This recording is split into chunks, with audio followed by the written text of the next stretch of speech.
we talked with your parents. We talked more about life. I mean, obviously, you were very little when you left Vietnam, and your parents talked more about kind of life with after they left. But we kind of wanted more information on, like, if your parents told you a lot about when they left Vietnam, about the process of leaving, like as refugees, and if they told you about that. Maybe the specific day too. And just to be clear, I'm the youngest of three siblings. Oh. So I was never actually in Vietnam. So you were the one who was born here. Okay. Yeah, in Indonesia, actually. Oh. So what they had told me was, Dad had spent about 2 years as a POW after the fall of Saigon. So when he was out from the POW, he was kind of on, I guess, probation. I can't think of another term for it. He was released, but he was still very much under confinement in Vietnam. So from what I remember him telling us, he kind of started his own cigarette business, and he started rolling his own cigarettes. Now, he comes from a family of, I think he's the youngest of 10, maybe. Wow. 9 or 10. I know of 1 or 2 died very early in life, but he's the youngest of all his kids, so he's got lots of brothers and sisters, lots of nephews and nieces.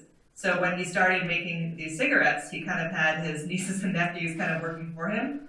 But they became pretty popular, so he decided he needed to brand them in some way. And so he didn't know of anything more popular than the Playboy Bunny, because he heard a lot about it. He heard a lot about it while he was at the POW camp. So he literally just takes the Playboy Bunny logo, slaps it on his cigarettes, and forever known as Blue Bunny cigarettes. And they became pretty popular. But that's how he saved up money to buy his way onto a boat. Now, if I recall correctly at the time, the Vietnamese government was kicking out Chinese citizens, so people who from China had come in. Our last name is Du, which is actually a Chinese last name. I think my great-granddad on my dad's side was Chinese. So my parents, with my brother and sister, pretty much pretended to bought their way onto this boat, so they were allowed out of the country. But it was one of those small village fishing boats. Now, from what Mom tells me, they tried once or twice to get out on boats, but had to come back. Ultimately, they were successful and landed in Indonesia. And from what they said, it took about 5 days and 5 nights. Mom was pregnant with me at the time. Wow. She literally had my brother and sister tied to her body, and my dad was on, I think, the bottom deck of the boat. My mom, women and children on the top deck. So they landed in Indonesia, luckily, because lots of people who landed in Cambodia, Laos, other countries, they were just executed as soon as they got on the boat. So we were lucky to land in Indonesia. So when we got there, the refugee camp itself was too crowded to get in. So people were basically playing survivor on the beach side. Most of the land that was on the beach was already taken. So my parents kind of climbed up the side of the mountain and managed to find a free spot. And that's where my family kind of camped out for about 6 months until Mom was about to pop a plane, at which point they let her onto the refugee camp, the whole family. So I was born there. I don't have a birth certificate because I guess they don't give birth certificates out at refugee camps. But yeah, I was born there. They stayed there for about another maybe 5 months, and then we were allowed into the U.S. On some type of refugee bill that was going on at the time. So where was the first camp that they were at? Did you mention that where he was selling the Blue Bunny cigarettes? What? Oh, he was still in Vietnam. Oh, okay. So he was released from the POW camp and was living back with his family in South Vietnam.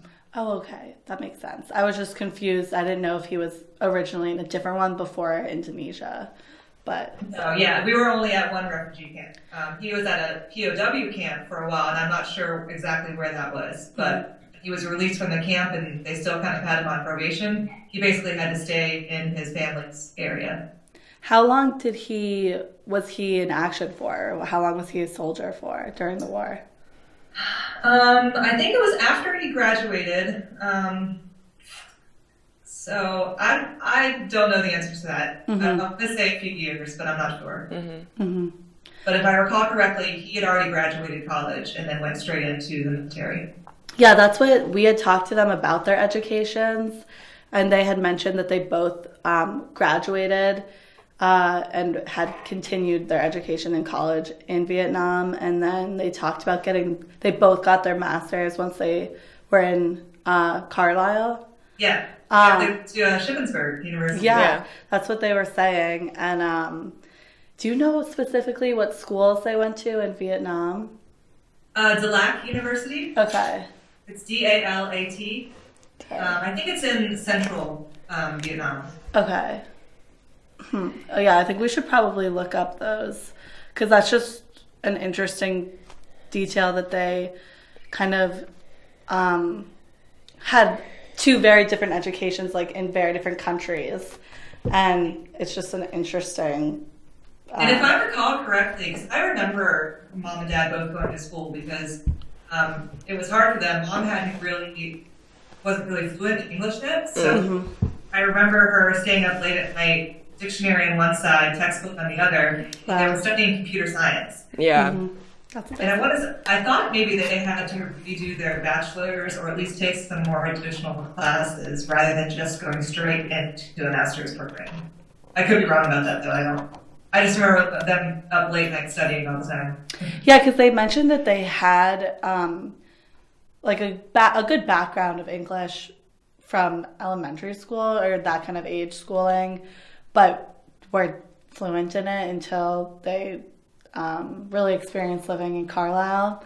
And then school was especially hard in all English at Shippensburg, especially for what you're saying. The dictionary on one side and like computer science on the other. And it's weird because if you think computer science in itself is its own language. Yeah, I know. I don't know how they're going to look up computer code in a dictionary. Yeah, kind of. I don't know. I don't know what that would have been like for them, but it seems like they worked really hard and they were extremely proud of all their kids and especially you. He cried about when he was talking about you. So that was super sweet to hear about.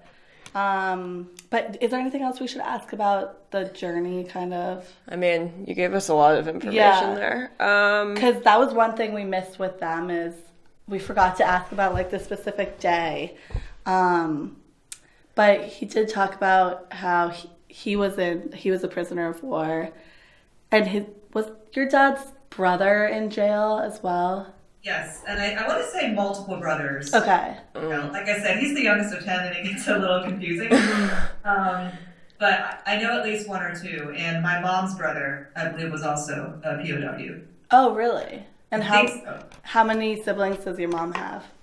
Mom is the oldest of 8 or 9. And again, I want to say one or two maybe passed away early, right after birth, which was pretty common in Vietnam. Mm-hmm. Mm-hmm. But and in Vietnamese, we call our aunts and uncles by number.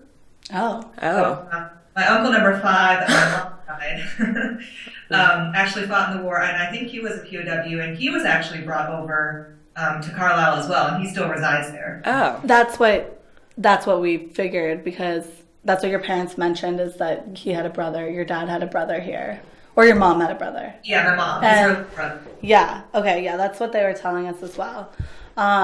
And how many, so it's just one of your mom's brothers who lives here, or do more of her siblings live here as well? No, just one. And what about your dad's siblings? I have, let's see, 3, 4, 5, 7, 8, 9. He's got 6 siblings here. One of them's in Canada. Oh yeah, wow. He said that. And my mom used to have a sibling who tried to come to the U.S. but was unable to get in because, it's my understanding, it's my aunt number 8. She's passed now, but her husband is still alive. And he, at one point, after the fall of Saigon, had to, quote-unquote, work for the communist government. He was forced to, right? Because it was South Vietnamese and then they made him work for it. But when he put on the application, have ever worked for a communist government, he had to mark yes, because he had. Now, it wasn't by his own choice, but because he marked that, he wasn't allowed. Wasn't allowed. Wow. So he ended up in France instead. Okay. Wow. One thing that they did mention, something that you just mentioned as well, is if you fought for the South, you wouldn't have your children, or you wouldn't have the same experiences that maybe you have in the United States today. Like, you wouldn't be able to get the best job or continue your education, I think is what your parents were saying. Yeah, there was that contention, I think, for a long time that pretty much anyone related to a South Vietnamese officer was blacklisted from Wow. any form of higher education, things like that. Now, looking in hindsight, I know that they've had a few friends that ended up staying in Vietnam, did have a very hard life, but did become entrepreneurs, and it's still a communist government, so they give most of their proceeds to the government, but they themselves have done well. But I think at the time, that's just not something my parents were willing to risk. Yeah, that's what it really seemed like when they were going through the story, that they really did this for you guys and decided to leave for opportunities and safety of their kids. And that's when your dad was emotional, understandably, because that makes a lot of sense. You do everything for your kids once you have kids. Right. But do you feel like you're still connected at all to their history or heritage of Vietnam? Do you speak any Vietnamese? I do. Okay. I speak, I'd say I'm conversationally fluent because growing up, we obviously had to speak Vietnamese with them because they couldn't speak English. According to my relatives, though, I speak Vietnamese with a very heavy Southern Vietnamese accent. Oh. So I speak Vietnamese the way someone from Alabama speaks English. Wow. So it's very kind of informal the way I speak it, and when I speak to a native Vietnamese person, they can tell that I probably didn't grow up there. But I would say I'm fluent in it. I can't read or write Vietnamese. I can decipher a menu at a restaurant, but other than that. So I know your parents came here. They came to Carlisle in 1980, right? That's so. But you guys were, since the whole process of leaving kind of took a while. Like, what year did you actually leave? Did they actually leave Vietnam? Was that still 1980, or was it? Yeah, 1979. 1979. Okay. Yeah, early 1979, and then I was born in December. Okay. Okay. And you were born in Indonesia, you said, at the camp. So I hadn't stepped foot in Vietnam until I went in 2009. Oh, you did go? Oh, wow. How was that experience? It was a little surreal because, Vietnam, it's still a communist country, but it's also very capitalistic, or at least it tries to be. But there's a lot that we take for granted here in the U.S., and I didn't experience that until I was there. I remember one of the first nights that we were there, we were taking a cab ride. And in Vietnam, they have traffic, they have lanes, but no one really follows those lanes, so it's a complete mess. So if you're a cab driver, you really have to use your mirrors. If you don't have the mirrors, you pretty much can't drive along the street. So it was utter chaos, and I remember being in the cab, he was telling us how he makes maybe $2 or $3 a day. Wow. And then there was a motorcade that came by of some big politician. And apparently my cab driver didn't move over fast enough, so the police officer came up and started yelling at him, and then got mad at him and busted out his side view mirrors, which pretty much made his cab useless. And it was kind of accepted. I mean, I don't think we live in a country where that would be okay. If that happened to us, we could go to the press, or we could go to a supervisor or something like that. And there it's just kind of, they had to accept it. So I remember giving him, I think we had some cash on us, gave him 10 American dollars, which is nothing to us, but for him, it's like his week's worth of wages. Wow. But it was stuff like that was kind of, took me a little by surprise. And just also, visiting my uncle and relatives who kind of live in the countryside. He told me one night, what did I want for dinner? And I said, I don't know, whatever you have. He goes, I had some chicken. I said, okay. He goes, go get two. Oh my God. So yeah, you need to go in the backyard, run down 2 chickens and slaughter them. And it was great. It was delicious, but I'd never done that before. Wow. And, here it's just so easy to go to the grocery store and get some chicken breasts, and you don't realize the manpower it takes to actually slaughter a chicken. It took me over an hour to get all the feathers off to kill the chicken. I mean, it was hard work. So you said your family's still in the rural areas? Both. We have family in Saigon, which is now called Ho Chi Minh City, but most Southern Vietnamese people will never call it that. They'll call it Saigon. Really? And Saigon's very much like New York City. Okay. In fact, it's my understanding that some of the real estate there is even more expensive than Manhattan. Wow. Just the way the economy works. So it's very city-like. And And then we also have a contingent of family that lives closer to the countryside, closer to the river. Okay. And so do you feel like traditions and values between your family members from like the city and rural areas differ greatly, or is it kind of the same? Oh yeah, I mean they differ, and especially because it's interesting. We're all Southern Vietnamese, but my dad's niece, so my cousin, married someone who's pretty high up in the communist government. Wow. Wow. That was kind of a big deal in our family. At the same time, he's a wonderful person, but we would walk down the street. He's like the head of the taxing commission or something like that in Saigon. So he makes a lot of decisions as to where buildings go, how much taxes you pay. We would walk down the street and people would just come up to him and hand him envelopes of money. Wow. And that's just kind of, I guess, how government works over there. I don't know. But so his daughter is very wealthy. Her style of life is a lot different than, say, my other cousins who live closer in the country. So there's still a disconnect. Mm-hmm. And that relationship to marrying someone who is a high up in the Communist Party, that hasn't, you said it's kind of a problem with you, but has it like weakened connections between family members who still live over there? No, because I think once you're in, you're in. Maybe one thing if he was this really mean and horrible person, but he's not. He's always been really good to my cousin, and particularly to my aunt. He's taken really good care of her, so there's never been any. I think it was just a little odd. Yeah. Especially for us American cousins over here who found out about it. But over there, it was just kind of accepted. Okay. So when you went to Vietnam, did you go with your family or your siblings or? I went with some of my friends, but also my parents were there at the same time. So I was there for about 3 weeks, and I spent a week with my parents and then a week off with my friends.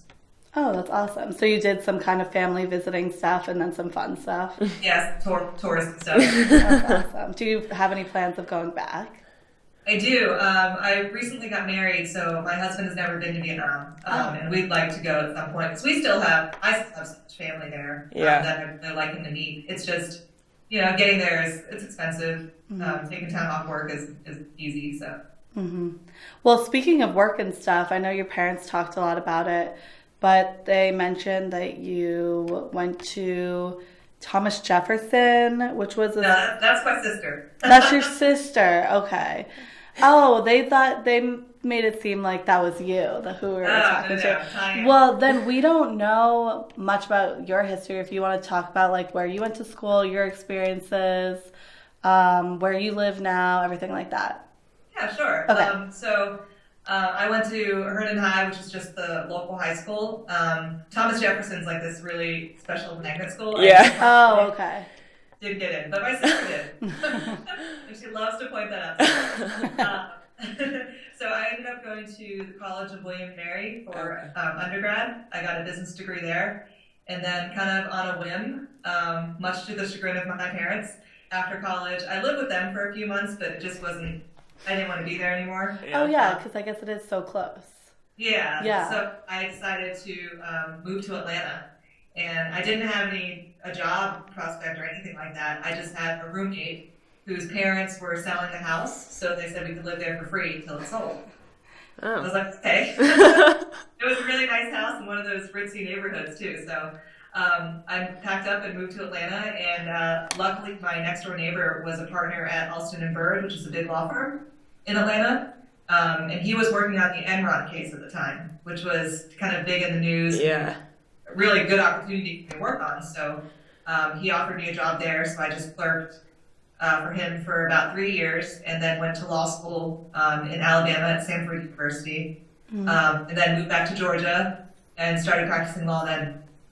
Oh, awesome. Okay. So you're still in Georgia? Yes. Okay. I'm in, close to Athens, Georgia, where the University of Georgia is. Oh, yeah. Okay. Mm-hmm. And so where did you, I don't think you said where you work now? I've just been at this current job for about a year. I'm a prosecutor now. Oh, wow. And I prosecuted in Athens, where the university is, for about 2 years. And before that, I was a public defender for a while, too. So I've kind of mostly done criminal law, but prosecuting is a lot easier for me than defense work was. Mm-hmm. Okay. Yeah, both my parents were lawyers, and I've heard many stories of horrible experiences and also really awesome experiences they've had with like working with American government, which can be kind of complicated sometimes. Have your career choices been influenced by your family history at all, or was it kind of just what you decided to be interested in or something you were good at? Initially I had no desire to go to law school. In fact, I went undergrad to business school.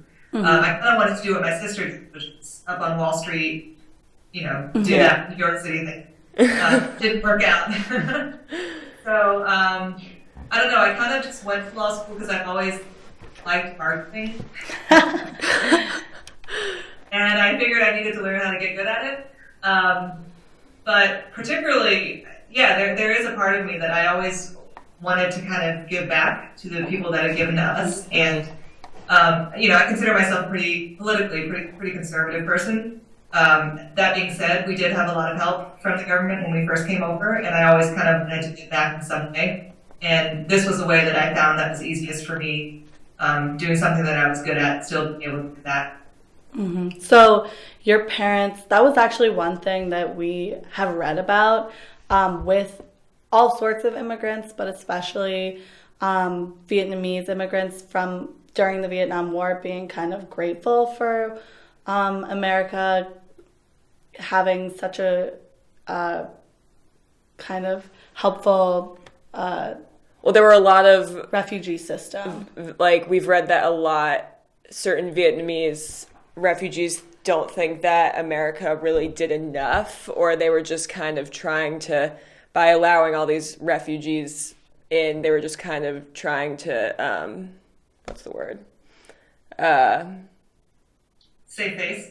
Yeah, just like maintain their reputation as like the hero, the because I mean obviously here the Vietnam War is not like was not America's best time as a country, but you're saying that you kind of wanted to give back to kind of how to America and how much we like helped you, but yeah, and I think you're gonna get differing opinions on that. If you ask me, for our family, just getting us in here was enough. Because especially in our culture, nothing's ever really just kind of given to you. And I think that's it's a really interesting dynamic between my mom and my dad. I don't know if he told you much about his history, but his family was very wealthy. I mean, he grew up kind of almost like a Kennedy. Wow. Was spoiled rotten. His father was very successful in his businesses. Mom so much was not on the wealthy side. So dad went from having everything to having nothing. And then he was going to have to work back up to it. Once he got here, I don't think he ever expected for everything to be handed to him. And it wasn't by any means. And I'm not going to sit here and say that we had an easy childhood or we couldn't have used more help. Could have. But at the same time, it was just kind of, and I don't know if it's a cultural thing, but we just kind of took it for what it was and knew that if we worked hard enough that we would get out of, the welfare system and food stamps and things like that, and we did. So I'm not going to say that, we can't say the government didn't help us. They did. Could they have done more? Sure. And I think in any situation you can always say that, but it never stopped us from wanting to work ourselves to get out of it. Mm-hmm. Yeah, your parents mentioned a church in Carlisle helping you a lot, or your family being relocated and everything. Do you remember living in Carlisle well, or? Oh, you do. Carlisle. Oh, you did? Oh, good. Yeah, it's got a soft place in my heart. It'd been about 15 years since I've been back, but we went back recently, just a month ago or so. But yeah, I remember a lot of Carlisle, and in fact, I remember when we just went back. It looks exactly the same. Really? That's with pretty the exception funny. of a Home Depot. Oh yeah. But yeah, I think growing up though, and most young kids will say this, I didn't know we were poor. I just kind of assumed that's, how we lived. And now compared to how I live now, there's a big difference. But no, I love Carlisle, and the church they were fantastic to us. We couldn't be more grateful to them. I do think Dad had some, he had some concerns with the church. He's not a religious person himself. He's not Christian. He grew up Buddhist. Mom is Catholic. So Episcopalian church, we kind of went because they had sponsored us. But there are some things that he would have complained about. For instance, they set my parents up with minimum wage jobs, or at least dad at the time, almost cleaning houses. But they never told him things about like student loans or how to go about going back to school, things like that. And when he would ask, the church would be like, well, this job that we got at McDonald's will probably be fine for you guys. So they for dad. Yeah. That's what I was getting from what you were just saying is like his ambition was a lot higher than they expected, sort of. Okay, yeah. And so he wanted them to help him grow and expand, but they just wanted to help him really quickly and kind of in the short kind of be status quo. And, that was never going to be enough for him. Interesting. Reason, Yeah. So, did you guys have to attend like mass or anything like that? Was that? We did, and we didn't have to. It was never, forcing us, but we did feel an obligation to go. And Mom is Catholic, Episcopalian's kind of Catholic light, so for her it was for us it was just a nice way to meet people in the community and thank those who had brought us there. But I want to say Dad stopped going a few years into it. I just think he hated putting on a suit every Sunday. So your mom is Catholic. Is that something that's common in Vietnam? Yes, Catholicism and Buddhism. Okay. And are you religious at all? Do you still keep any faith or anything like that? I do. I go to church. My husband, whenever we can go, he works as a police officer, so he does on Sundays a lot. I would consider myself Christian. I don't know if I would consider myself Episcopalian. Like I was never christened or baptized. And do you know anything about kind of your dad's religion, like Buddhism or anything like that? Not really. And I honestly think he's kind of Buddhist light. He loves the teachings, just kind of the general principles, but does he practice it? No, he eats meat and drinks beer and stuff. So, but I think just in general, it's something that gives him peace. Yeah. Yeah, have they ever talked, or your mom especially, since she seems a little bit more religious, has she ever talked about that kind of helping her throughout their journey from Vietnam to Singapore, or Indonesia, and then from Indonesia to the United States? Yeah, I mean, she always talked about how, she pretty much prayed the entire time. I think that was maybe the one constant that kind of made her feel better. Wow. Your mom, you said, was of kind of like a lower economic status in Vietnam, but she still went to college while she was there? Yeah. Okay. Did all of her siblings go to college, or was it because she was the oldest? No, she also particularly got good grades. She was sent off, and she probably didn't mention this either, she was sent off after my grandmother passed. My granddad remarried within 6 months, which sounds quick, but I think in Vietnam it was accepted because he had so many children. And her and my step grandma did not get along. So she proceeded to ship my mom away to like a kind of cheap Catholic boarding school. Wow. But she always did really well. So there wasn't they knew that if she got to school and could go somewhere that she could make a lot of money for the family. So there was always a push for her to go to school. Her other siblings, I don't recall them going to university. And the universities in Vietnam, did they focus in a specific kind of field? Or was she computer science while she was there? No, I don't think she was. I think she was some type of business accounting. Okay. Because she got some type of accounting job right after she graduated. Yeah, no, I just realized that I don't even know if I don't think computers were even invented. Oh yeah, after I asked that. But okay, well that works. I mean, economics to computer science, that definitely. Yeah. And Dad was always very business savvy, and until this day, all he talks about is wanting to run his own business. So I'm pretty sure he studied some type of business degree while he was there. Yeah, and then they said he worked for. Do you remember? It was IBM. IBM. And then your mom was the reason you guys moved to Virginia because she was able to get a job with who? Well, who was it again? Okay, yeah. Oh, right, yeah. Did they ever kind of influence you, how like with how hard they worked and the jobs they were able to get or the fields that they went into? Well, they they chose computer science because it was a new technology. Mm-hmm. They thought it was going to be the best money maker, the most stable, and for a while it was. None of us ever had a desire to go into computers. Dad always, we're Asian, so they pushed for the general trifecta, which is either to be a doctor, Wall Street, or to go to law school. Helping students, that's what all three of us ended up doing. Wow. Oh, so you're the lawyer. Your other sister is economics. Or hedge fund. Works at Wall Street. And then what does your third sibling do? He was a doctor for a while, and then he went to law school, and right now he's a little undecided. Is he the oldest? He is the oldest. Okay. So does he remember anything from... I'm sure he does. Okay. He remembers... The earliest thing he recalls is going across the street to get some ice at the refugee camp, and Nhan, my sister, following him, and then she got hit by a motorcycle. That's one of his earliest memories. Oh she's got a little scar on her. I think it's her nose. Oh my goodness. God. Wow. Did your parents ever talk about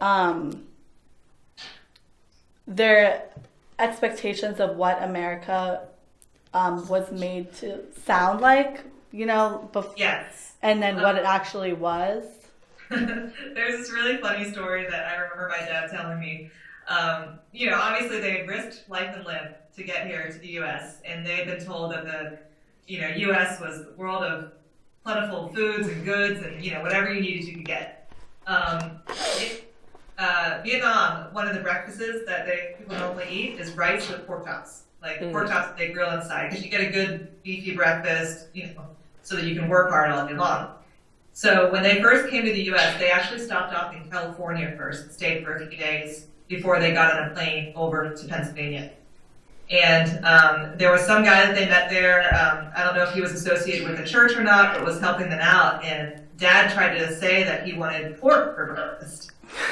And so the guy somehow got lost in translation, and he got my dad some bacon instead. Yeah. And in Vietnam, no one eats bacon because it's fat and you don't eat it. Yeah. So your dad is thinking that he's going to get this beautiful, thick pork chop because the U.S. is full of lots of food. That's a little bit of bacon, and it's not what he expected at all. And he told me that he had this one moment where he just thought maybe he made this huge mistake. Oh my God. The bacon ruined it. But yeah, I think there was always the expectation that they would be able to have the opportunity to do what they wanted. I think they didn't realize how hard it was actually going to be for them. Mm-hmm. And it was. And, I look back at it now and am grateful for everything that they did. But at the time growing up, if they were working late, I didn't understand why. I just thought it was because they weren't cool and, they liked working or something. But looking back at it now, we realize how hard they worked to get us where we are. Mm-hmm. Yeah. That's also an interesting question of I'm sure that most of the kids in Carlisle and even in Virginia had a very different upbringing than you, obviously. Did that ever affect you in school or anything like that? Or did you ever have to explain it to friends or about... Yeah. Mm-hmm. Yeah, a lot. I mean, my parents were obviously very strict. I would consider them kind of tiger parents, if you will. I played the piano and violin and had practice. If I brought home a B+, they weren't happy with that. Wow. Or a 98, the first question was, why didn't you get 100? Oh my God. And that was easy because I was raised, most of my friends were American growing up, Caucasian. So for them to bring home a B+, and, mom getting them a really nice gift for it, that was a concept that was completely foreign to me. And just even little things like what I would bring to lunch for school a lot and what other kids would eat, and I'd get made fun of for that. So it had an effect on me. And there were definitely times, more so in middle school, when everyone's kind of mean and that I kind of resented it. But now looking back, I wouldn't have it any other way. And especially now because I work in juvenile court, I'm a juvenile prosecutor. Oh, wow. So I see a lot of the kids that come in that are just feel entitled and have no respect for authority. And I see that far too often. And I look at how these kids act and I think to myself, there was never even a question as to whether or not I could act like that as a child. My parents would have just never allowed it. Yeah. To this day, I'll be 36 in December. My dad, I tower over my dad. He's maybe 5 feet, 3.5. I tell him 5'6". But I'm still terrified of him. I'm still scared of him. Whenever he gets upset, he's got a little vein in his forehead that starts to pop out. And yeah, to this day, I'm a full-grown adult, but I have a healthy fear of my parents. And especially nowadays, what I see, I just don't think kids have that anymore. Mm-hmm. Yeah, definitely American culture. Growing up, there isn't a lot of discipline or anything like that. Yeah, there wasn't. But you would think that, I don't know, you would think that kids would be exposed to like having a friend like you or something like that and seeing your family and what you go through, kind of like respecting parents or rules a little bit more. But I guess that's just not a common thing. Yeah, no, maybe not. Maybe it was just my friends. Your friends in Carlisle, were they mostly kind of Caucasian kids, or do you feel like there was diversity at all, or not really at all? No, I think all of my friends were white. The neighborhood that we grew up in, when we first came, there were a few other Vietnamese refugees, and I hung out with my cousins a lot, the ones that came over that still live in Carlisle. For the most part, I've always had Caucasian friends, and that's just kind of been chance. And were you part of any like groups with those other Vietnamese refugees who came in Carlisle? Were there, did you guys all belong to that same church, or were you all being helped by them, or was there any kind of sense of community like that, or were you kind of just doing that? A lot of the people that we hung out with when we came that were Vietnamese were family. Okay. I think there was one family friend, but if I recall correctly, we sponsored my dad's brother to come over, and then also my mom's brother. And then they sponsored other family members. So we were all family, or at least it felt like that. And then your parents also mentioned, which they were really excited to talk about, they're part of a Vietnamese retiree group in Virginia, and they travel and take photos and everything like that. Yeah. Do they actively kind of seek those kinds of things? Do they feel more comfortable, like, I don't know, being like having Vietnamese a community to get together with who kind of have a similar experience coming to the United States and things like that? I think so. And when they recently, I want to say a few years ago, they found that friend was in Houston. He was also part of the South Vietnamese Army, worked high up in intelligence, like the CIA in Vietnam. He managed to get out before the fall of Saigon. So when they met up again here in the U.S., they found all of their college friends that they had gone to school with. So there was a large contingent of those people, and then they introduced them to this photography kind of retiree club. And I think the older that they get, yes, the more comfortable they feel around other Vietnamese people. And they'd always had to kind of work really hard at work to fit in, to understand the language. And now that they're retired and they've worked their whole life, I think it's just easier for them, more comfortable for them to be around people who have experienced the same things that they did. And can kind of appreciate it. And not have to worry about speaking English as much. And I've noticed, especially with my mom, her English skills have kind of regressed because she mostly hangs out with these people now. So, she doesn't speak too much English. Yeah, their accents were very heavy. Yeah. Still. Yeah. Dad is a lot easier to understand, but I know for my husband and my brother-in-law, my sister's husband, they have a difficult time understanding my mother. Yeah. So we have to act as translator a lot. They were talking about how they're going back to Vietnam soon too, and I think it's a year. A year. Yeah. Okay. And did they say what they're going to do there? They said they were visiting family a little bit and then just sightseeing. They're gonna visit family for the most part, and then they may go on a few. Bless you. Bless you. They'll do some touring on their own with their group of friends, but I imagine they'll spend at least, because they're going to be there for at least a month. Oh, wow. And then they're going to Australia and New Zealand as well. But they'll spend a good amount of time visiting family. That was something they were really excited about, and they're going with their a different group of friends, or did you say they're kind of photography club or? I think they're going with a different group of friends that Okay. they meet there. I'm not sure specifically who, but it'll be a good time for them. I mean, I don't think the last time they went all together was 2009, which is when I went with them. So yeah, now they'll get to spend more time with family, I think. Well, I guess kind of maybe something we can ask is there anything else you want to share with us? Like any stories that they tell a lot that you would want to share with us about, I don't know, the time that maybe comparing before the war and then during it, because that's something that might be interesting. Kind of like, have they mentioned anything that things like I'm sure they lost a lot from, like your dad, he lost kind of a luxury lifestyle. Is there anything that they've mentioned, like comparing Vietnam before the war and then during? Not that I can recall, but an interesting story that I think I found interesting was, before I started working in the government, my online presence was a lot. I mean, you could Google my name and, see what I found. You wouldn't find anything bad, but I remember once I started working as a prosecutor, I thought to myself, I should Google myself just in case a criminal decides to Google me. I'm going to know what to find. And I actually found this, and I can send it to you guys if you want. There was a newspaper article in the Cumberland News back from when it was before we moved, so I think I was maybe 5 or 6 years old. And it was an article, it was called The Best Free Night in Town or something along the lines of that. But it's basically an article about people becoming U.S. citizens and what it's like to go to one of those ceremonies. And I remember going to my parents' ceremony. I remember the dress that I was wearing because my mom had sewn it for me. And there's a picture actually from it that I remember taking. And in the article, apparently they interviewed me. Oh my God.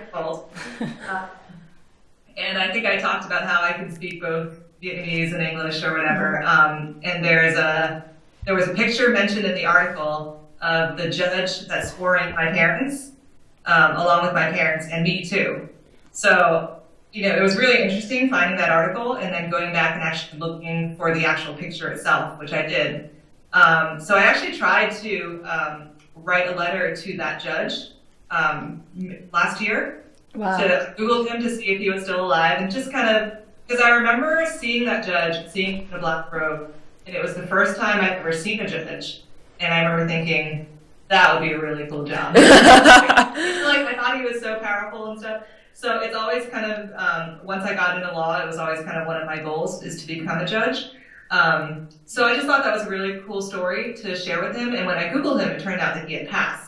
So I found his son, who was also, I think he's still practicing law in Pennsylvania, in Mechanicsburg. So I copied the article, I copied the picture, I said, this is your dad, I remember meeting him, a long time ago. This is a really cool story about your dad. And I wrote him a letter. I was hoping he'd hear back, but I never did. Never did. Oh. That's a bummer. I'm thinking, I don't know if I have the right address for the son. I think he is survived also by his wife. So maybe I'll write a letter and send a picture to her. But it's just one of those moments that kind of stuck out in my life, and to kind of see it come around full circle. It's kind of cool. Yeah, we'd love to have that article. That'd be really cool if you sent it to us. Yeah. And so you're still pursuing your ultimate dream of becoming a judge? Down the road, that's what I'd like to do, I think. How does that process even work from going from a lawyer to a judge? Well, in Georgia, if you want to be a state court or a Supreme Court judge, you have to run for it, or Superior Court. Oh. I want to do a juvenile court judgeship because I kind of specialize in juvenile law. So that means I have to get appointed to the court by the Superior Court judges. So basically, it's a lot of mingling and politicking, if you will, and sucking up to them and hoping that they would think I'm qualified, but who knows?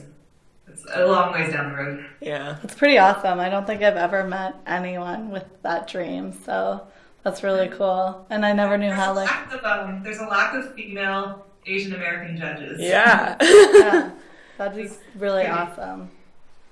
It's a good dream. I'm not as inspired as you are, but that's pretty cool. I think I was pretty driven away from being a lawyer because my parents. Parents? Well, no, it's just I realized that I'm not a good arguer because I think my sister might be the one who becomes a lawyer because I don't know, she can always kind of argue back and I kind of just crawl into a corner. Yeah. I think my parents always told me that I argued too much with them, so a good route to go. Yeah, kind of a passive child. Well, I guess that's unless you want to ask anything else from any of these questions. No, I don't think. Well, you definitely filled in a lot of because since your parents did get a little emotional, it was a little hard to drill into some of the harder questions. Yeah. And we kind of wanted to move on to easier ones about education once they got to the United States or what it was like living in Carlisle rather than asking your dad about the process of getting here. Or even during the war, just like being a POW and stuff like that. So it was really awesome to talk to you and have you kind of fill in those holes. Of course. I'm happy to help. Yeah, I mean, it was super interesting. We have a lot to go off of. Yeah. We have obviously we could talk for probably months about your family history.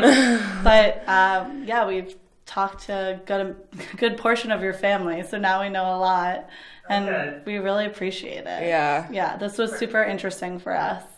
Well, if there's anything else I can do to help, feel free to email me or give me a call. Okay, awesome. And I think that we have a lot of work to do from this point, but we can definitely send you guys your interviews and when they're up on the Carlisle Historical Society website, because you guys will be part of like a larger collection of Vietnamese families who lived in Carlisle, still live there. So you'll be up with a lot of other people as well. That's great. I'd love to see it. Yeah. It's going to be a really awesome collection, and hopefully it's something that the Historical Society can promote and share with like the rest of the community. So it's really awesome. Yeah. Well, I'm happy to do it. Thanks again, and it was really nice to meet you. Yeah, thanks so much. Yeah, and I hope you have a great rest of your day, and we'll definitely be in contact. Okay, sounds good. Okay. Bye. Bye.